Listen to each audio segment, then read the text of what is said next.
მოწევა.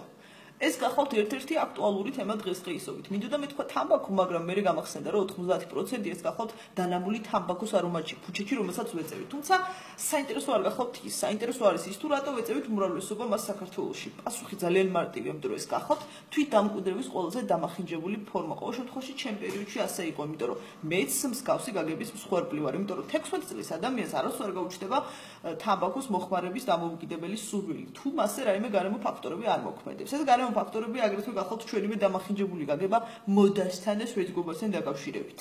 პრინციპში არ ვიცი მე ამით ვისაც მტკიცებით, იმიტომ რომ თუ ეწეოდით იმასაც ან ჩუმად ვეწეოდით პადიეზდებში, ან ტუალეტებში, ან ვანაში, რა ვიცი, სადაღარ ვეწეოდით, ოღონდ ხალხს არ დავენახეთ და რანაირ თვითდამკვიდრების სახე იყო არ ვიცი. პრინციპში მომენტ სახეზე გამახსენდა, რომ სახეზე ხარ თვითდამკვიდრებულზე მეტად თვითდაბერებულის ვიდი უფრო მაქვს. იმიტომ რომ 24 წლის ვარ რეალურად და 30-საც ვგავარ. ასე რომ ცოტა ჩუქოს მოუხმეთ.